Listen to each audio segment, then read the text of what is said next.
I walked into the bedroom holding 2 iced coffees, ready to surprise her after my shift ended early. But I wasn't ready for what I saw. My fiancée, half-naked, laughing, tangled in bed with a man who smelled like sewage. A sanitation worker. My world stopped. But she just smiled and said, "You weren't supposed to be home yet."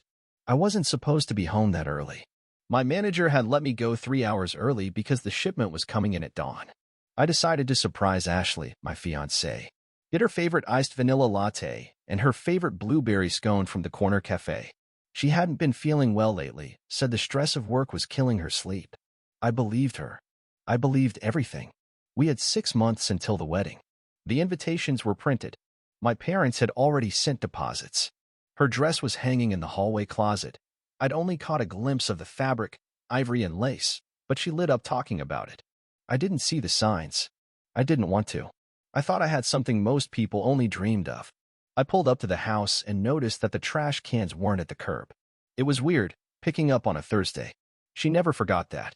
The blinds in the living room were down, although she was enjoying the morning sun. But I didn't think much of it. I was just happy to be home. I pushed the door open quietly, holding my coffee in one hand and the paper bag in the other. Her car was in the driveway. Maybe she was still asleep, I thought. Maybe I could sneak in and surprise her.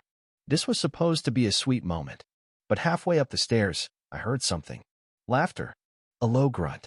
A slap. And then her voice, the whiny, high-pitched kind she got when she was pretending to be helpless. "Stop.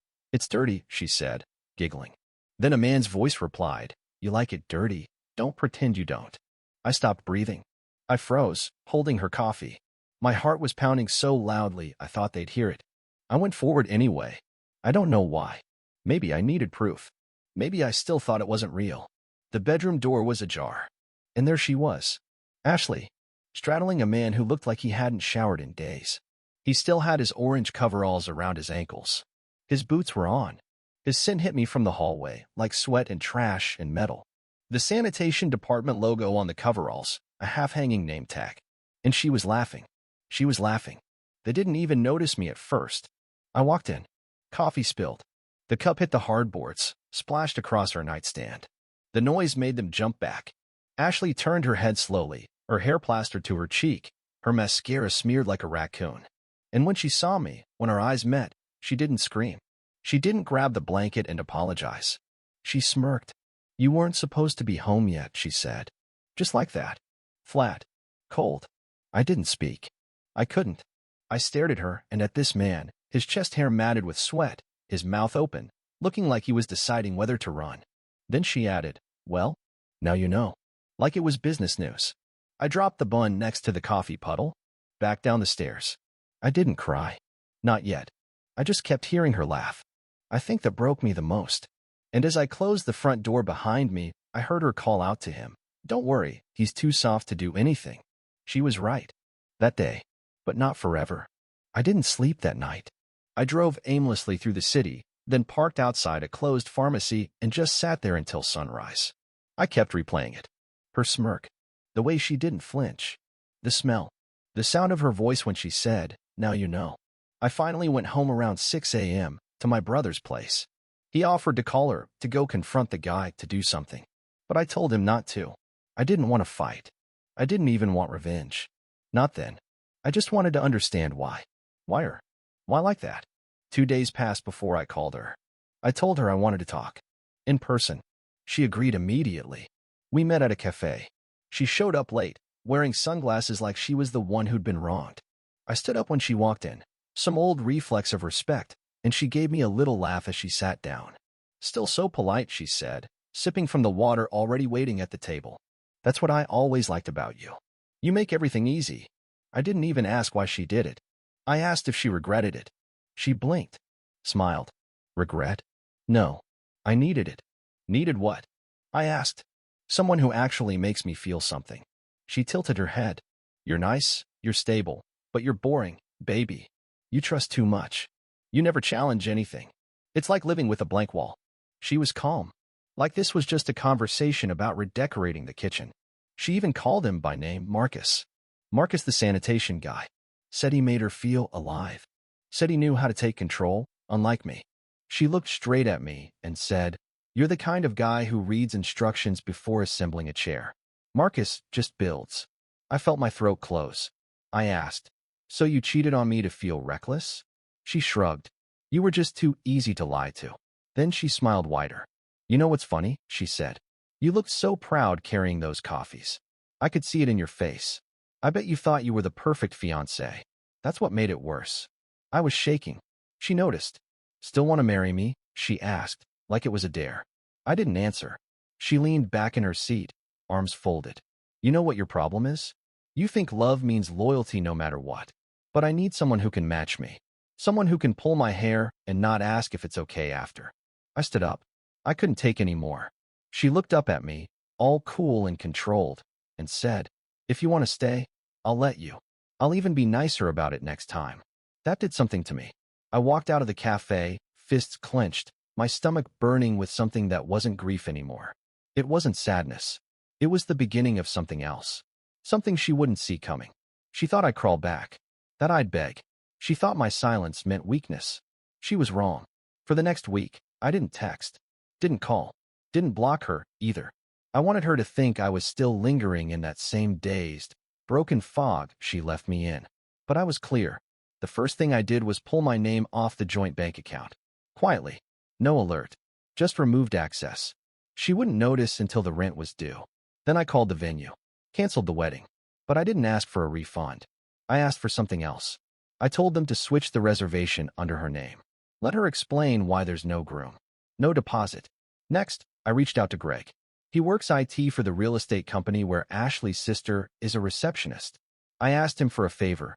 No hacking, nothing illegal. Just information. "Just tell me if she's talked about me," I said, "or laughed about it." Greg called back the next day. "It's worse than I thought, man. She's not hiding it. She calls you lover boy in front of people. Tells them how easy it was to juggle you and Marcus for 2 months. Says you were too busy paying bills to notice." That one stung. Because it was true. But it also sharpened the edge. That night, I logged into my old shared Google Drive. She'd forgotten we still had one from when we house hunted. There was a folder named Wedding Stuff. Inside were photos, guest lists, gift registries, seating plans. She hadn't deleted any of it. She thought she'd have control over how the story ends. I downloaded everything. I wanted leverage. So I started gathering. I called Emily, her best friend, or at least the one who used to be. Told her the truth. Step by step. Not the rage version. The calm version. The kind that makes people uncomfortable because it's so detailed, so quiet, so clear. Emily went silent. Then she said, "Wait, Marcus? The guy who works the city garbage routes?" "Yes." There was a long pause. "Okay," she said. "Tell me what you need." I needed someone to keep eyes on Ashley. To watch for slip-ups. Social media posts. Location tags. Comments. Anything she didn't think through. I didn't need blackmail. I needed moments of inconsistency. Cracks in her image. Because Ashley cared about her reputation. She always wanted to be admired. Envied. Seen as high class, elevated. But she'd chosen a man who fished needles out of alley drains for a living. And now I had a plan. I wasn't going to scream or burn bridges. I was going to let her build the fire herself. Then I'd hand her the match. It started with the wedding website. Ashley made it herself. One of those glossy pages where guests RSVP, browse the registry, see the engagement photos. I still had access. She must have forgotten. Or maybe she didn't care. Either way, I logged in.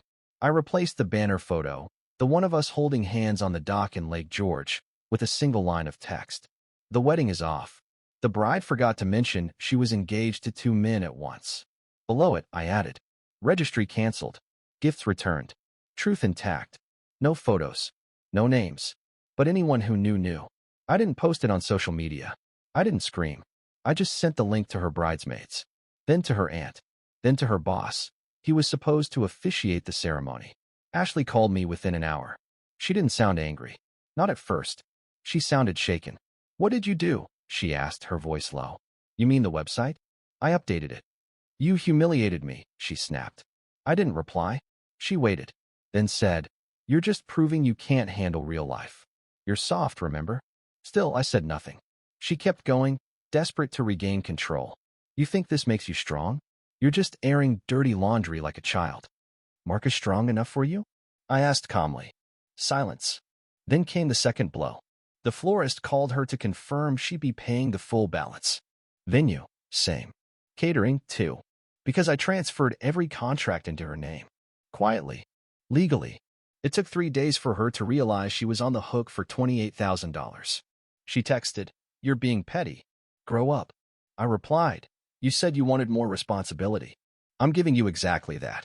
She went quiet after that. But it wasn't over. Emily messaged me 2 days later. She's spiraling. Trying to do damage control with her family. Told her mom you had a mental break and she's protecting your image. That's when I knew I was winning. She couldn't admit the truth. Not even to her mother. Because the truth was too filthy, too real. She wanted everyone to think I broke. That I snapped. That I couldn't handle pressure. But I was calm. And when the world sees calm, deliberate steps, it listens. I wasn't yelling. I was documenting.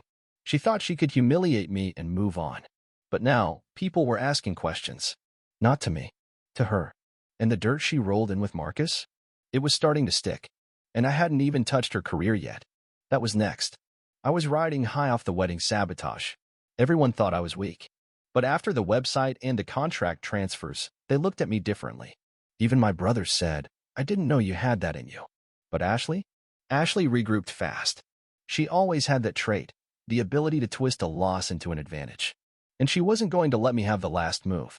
It started when my job called me in for a meeting. HR. The tone was off from the moment I stepped in. They had a printed email on the table. A complaint. Anonymous. Claimed I was using company time and resources to track and intimidate a former partner.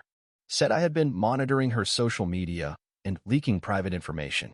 It wasn't true, but they couldn't ignore it. "I've seen your work, and I trust you," my manager said. But this came from corporate. Legal needs to open a formal inquiry. Until then, we're placing you on administrative leave. Paid. But still, leave. I walked out stunned. I didn't even have to guess who sent it. I got confirmation that night. Emily forwarded me screenshots from a group chat Ashley was in, Bride Tribe 2.0, she called it. In one message, Ashley wrote, "If he wants to ruin my name, I'll make sure he has no place to say it from." Then another one, to one of her cousins. "He's spiraling. Unstable. I had to report him. He was watching everything I did like some obsessive freak." She flipped the story. Now I wasn't the victim anymore. I was the crazy ex. The unstable, bitter one who couldn't move on. And people started believing her. I noticed friends unfollowing me. I texted one, Chris, and he replied, "I don't know what happened, man, but you're coming off real intense. Maybe just let her go." Let her go? She cheated with a garbage man in my house, and I was the problem? Ashley was rebuilding her image fast, posting stories about healing, forgiveness, and surrounding yourself with light. She even posted a picture with Marcus filtered to death, captioned, "When someone makes you feel seen again." And the comments? Heart emojis. Fire emojis. "You deserve happiness, queen." I was bleeding reputation, and she was bathing in sympathy. But the worst part? My mother saw those posts. And she asked me, gently, "Did you really try to ruin her wedding? Were you following her?" I felt the ground shift beneath me. Ashley hadn't just hit back. She'd taken back the narrative. And now I looked like the one with something to hide. That night, I sat in the dark on the edge of my bed, shaking. She'd won this round. But I wasn't finished.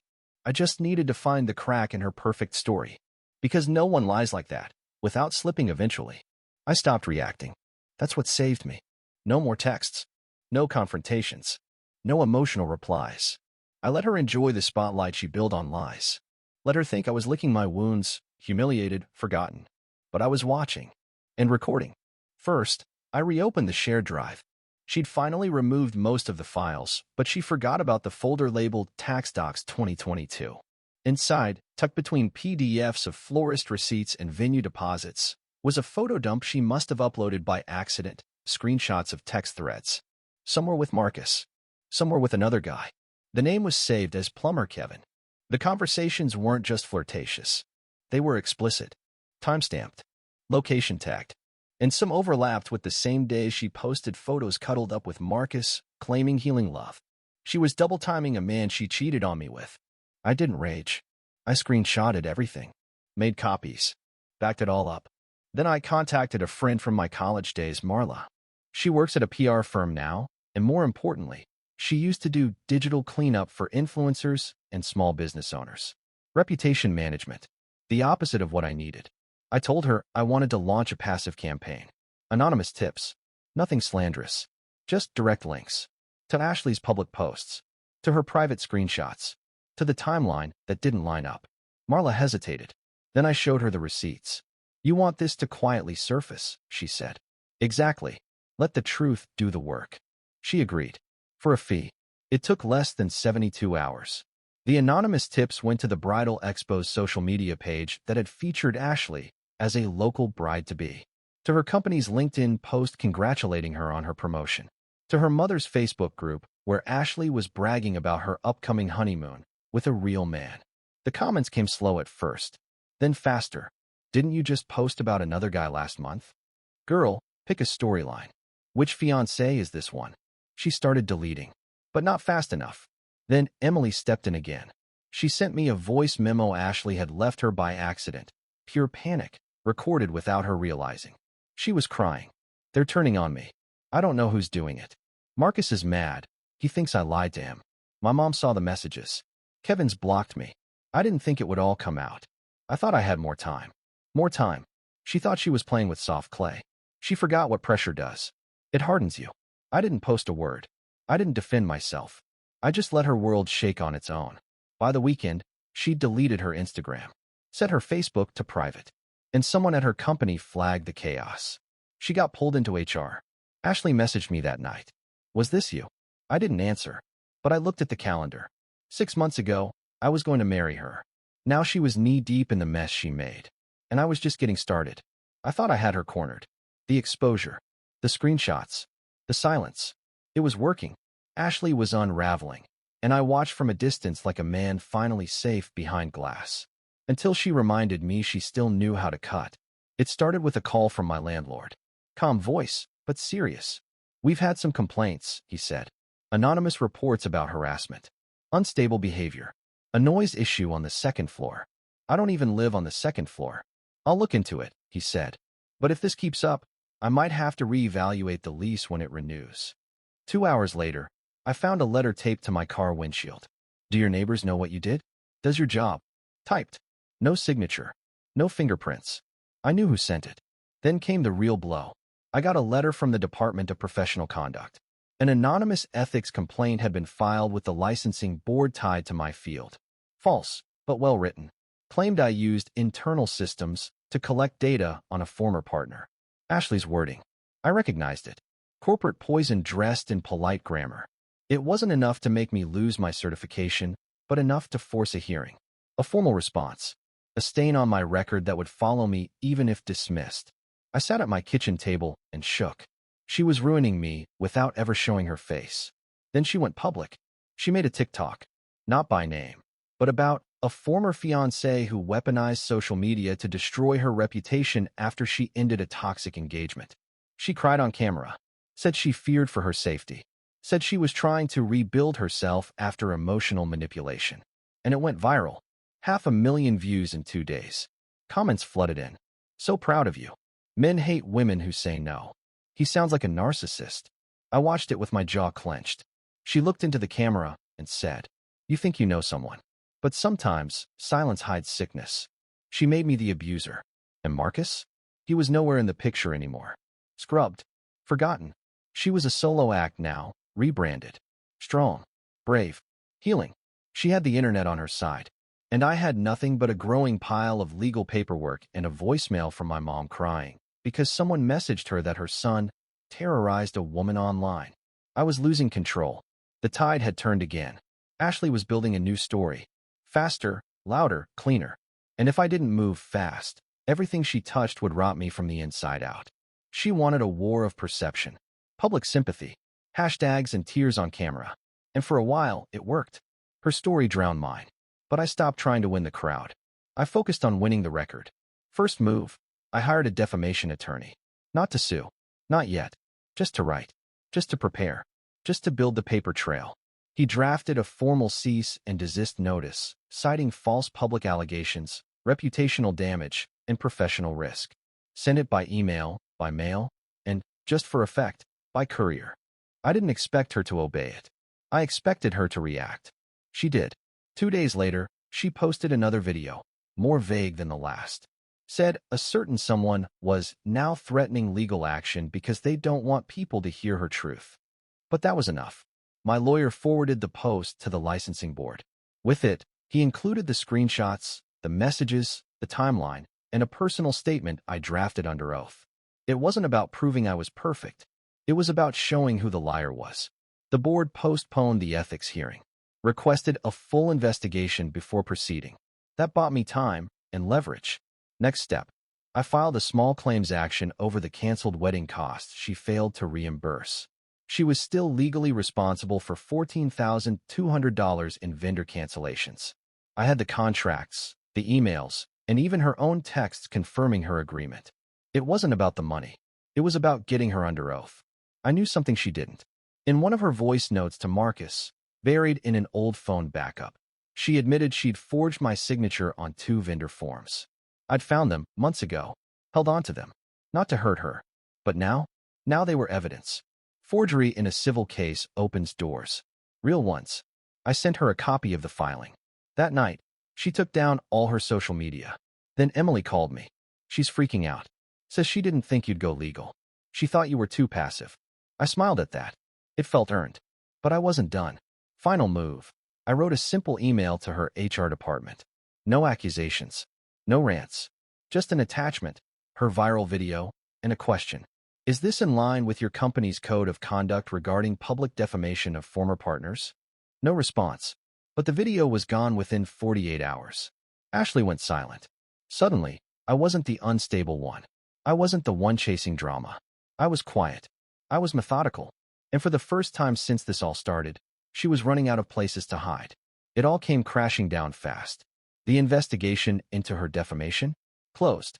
Not enough evidence of malicious intent, they said. The vendor suit? Thrown out on a technicality. Her lawyer argued I waited too long to file. Missed a contractual window by 11 days. Judge agreed. The licensing board? Reinstated the hearing. Someone sent in new evidence, edited screenshots, clearly manufactured, but it muddied the waters. The board decided to proceed in full. And my job? They didn't fire me, but they moved me off client-facing projects. Sat me in a quiet corner of admin work and told me it was temporary reassignment pending outcome. It wasn't a win, but it was enough to look like guilt. Ashley posted again. Carefully. Vaguely. Just enough to ride the wave of implication without saying anything actionable. She posed in a bookstore, holding a journal titled Healing from Emotional Coercion. Her caption read, "It took everything I had not to break. But I'm still standing. Stronger. Louder. Free." 50,000 likes. Major brand in her niche followed her. Then another. She was rebranding again, this time as a speaker. A voice for women in recovery. She turned my silence into her platform. And I watched it happen. Watched friends stop returning my calls. Watched former co-workers avoid me in the break room. Watched my name fade into something I didn't recognize. She didn't just win. She rewrote the story. I sat alone in my apartment the night her TEDx announcement went live. Ashley Collins. Speaker. Advocate. Survivor. I stared at the screen. Not angry. Just empty. Maybe I had lost. Maybe the world didn't care what was true, just what was convincing. I turned off my phone. Opened my laptop. Not to fight. Not to plan. Just to breathe. And that's when it happened. A notification popped up from the shared Google Drive. I thought it was long dead. But she must have linked a new document to the old wedding folder by mistake. Probably meant to upload it privately. I clicked it. It was a scanned contract. From a local marketing agency. A deal. A brand strategy package dated 2 months before our breakup. Included in the outline? Rebrand following personal relationship exit. Position client as emotionally courageous. Create viral content strategy around vulnerability and strength. It was all planned. The breakup. The narrative. The campaign. Even the tears. My hand shook as I downloaded it. Because this wasn't emotional pain. This was fraud. And now I had proof. I didn't rush. I read the document 5 times. Made backups. Sent one to my attorney with the subject line, "This is it." Then I waited. Ashley had a TEDx event scheduled for Saturday. It was Thursday night. I spent Friday in silence. No posts. No hints. No threats. Just a final email sent to the event organizers. Subject: urgent, ethical concern regarding upcoming speaker. Attachment: contract PDF. Note: this speaker's entire public story appears to be a manufactured brand narrative created before her breakup. Please review attached document signed weeks before her public claims. That's it. I didn't even sign my name. Saturday morning, her TEDx page was wiped. No explanation. No apology. By noon, Twitter was circling. People asking where she went. Why her name disappeared. Someone leaked the document. I didn't do it, but I didn't stop it either. Then she called. First time in months. I let it ring. Then she texted, please answer. I need to talk to you. I waited 30 minutes before replying. Come to the apartment. Alone. She arrived shaking. No makeup. Hoodie. Not the polished, curated version of Ashley. The real one. The one who was unraveling. She stood in the doorway. Didn't speak. I didn't offer her a seat. After a long pause, she said, I didn't think you'd find it. I said nothing. Her voice cracked. It wasn't supposed to go this far. I tilted my head. Wasn't supposed to ruin me? Or was it just not supposed to touch you? She broke then. Collapsed to her knees on my living room floor. Hands shaking, she pulled out her phone and held it up. It's gone. Everything's down. I'm done. Just don't send anything else. Please. Tears hit the floor. I'll lose my job. My sponsors. Everything. Please, she whispered. You already lost it, I said. She looked up at me, eyes red, makeup streaked across her hands. I didn't know what else to do. I was scared you'd tell the truth. And no one wants to hear the truth unless it comes with a perfect cry. And now, I'm ruined. I sat in the chair across from her. Stared at her. This woman who mocked me. Lied about me. Branded me a monster so she could sell a story. Now she was sobbing, small, fragile, waiting for me to destroy her. But I didn't. Because sometimes, the real punishment is not the blow. It's knowing the blow is coming, and never does. I stood up. Walked to the door. Opened it.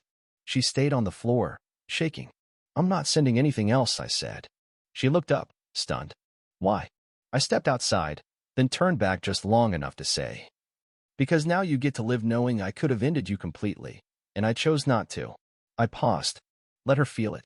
Then I asked, and what would you have done in my place?